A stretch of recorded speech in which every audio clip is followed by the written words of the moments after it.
All that. Fuck. I'm looking now. Oof. Looking good. Oh yeah. Those man handles. Jesus. Hello, and welcome to my friendly recommendation and review of the game Legends of Ellaria. Legends of Ellaria just came out on Steam for early access, touting to be a combination of both sandbox RPG and RTS, allowing you to switch between the two modes. So I'm going to go over quickly what I thought of the game, starting with the graphics, and then we'll move on to audio. Immediately you're going to take notice that the graphics are not all that great, but you're probably thinking to yourself, hey, that's okay, that doesn't matter to me. The gameplay is what's important. I want the game to be awesome, and based on the fact that I'm looking at this in the Steam store page already, means that A, I want an RPG that also does B, RTS elements, and then C, city management. And with all this combined, I am the High King of Sky. I mean, Ellaria. I don't know. Anyways, moving on.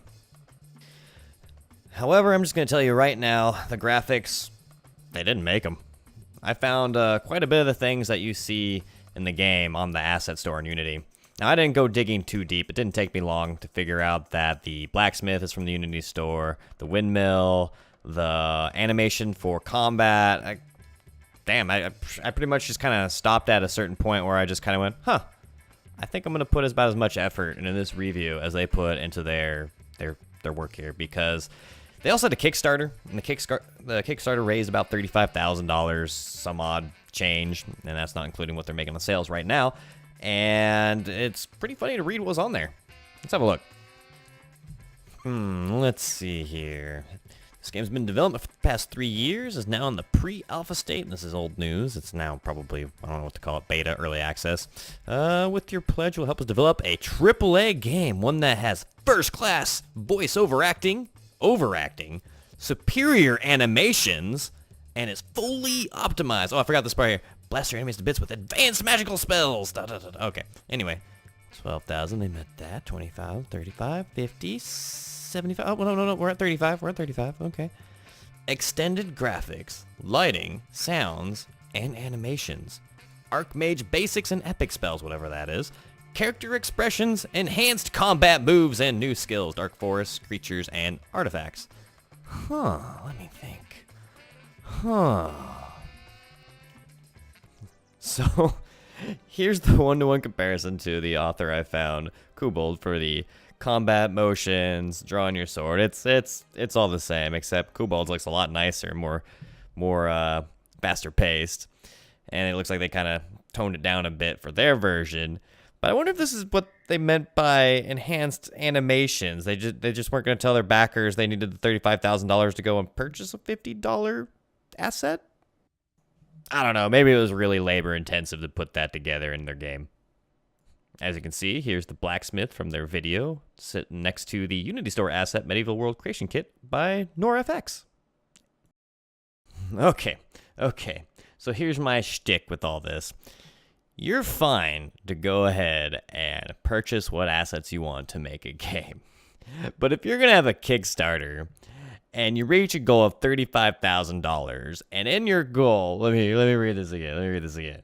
You say extended graphics, lighting, sounds, and animations. Animations you bought from an asset store for like, how much was it? 20, 30, 40 bucks, less than $100.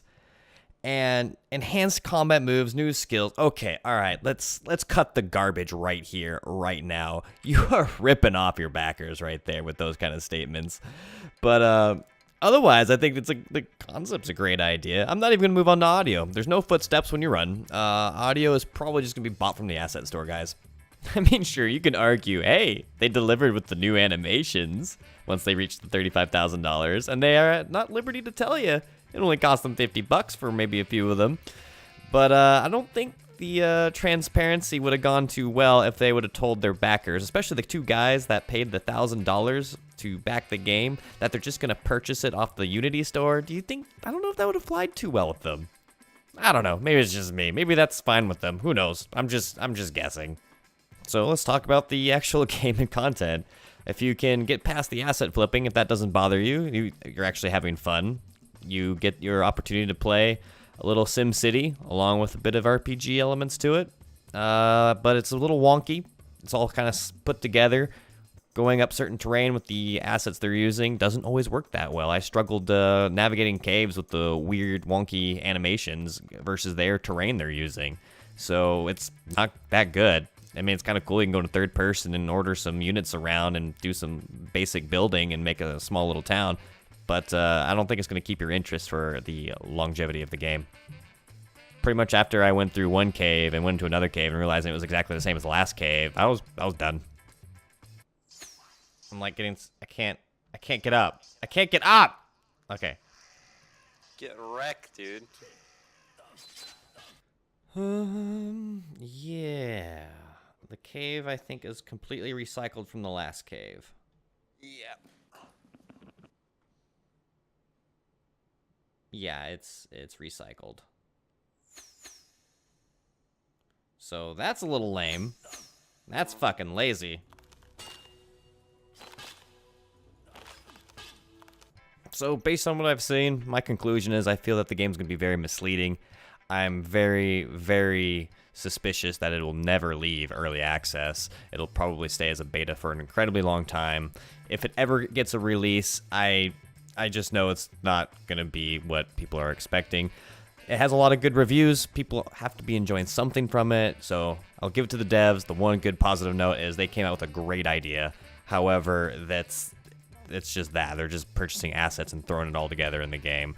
And I can't say that for everything that I saw, but it took me about 30 minutes to an hour to start finding things I could just buy on the Unity asset store. So I'll leave it to you guys to decide, and I can't recommend this game. I have a lot of concerns over it. I feel it's very dishonest to be up there saying, oh, we need to reach $35,000 to get new animations when the animations cost like 50 to 100 bucks. Anyway, that's just my opinion. Doesn't have to be yours. Maybe you enjoy it. Let me know your opinion. You guys have a good one. Can I kill my own villager? Oh! Oh! Oh, hey.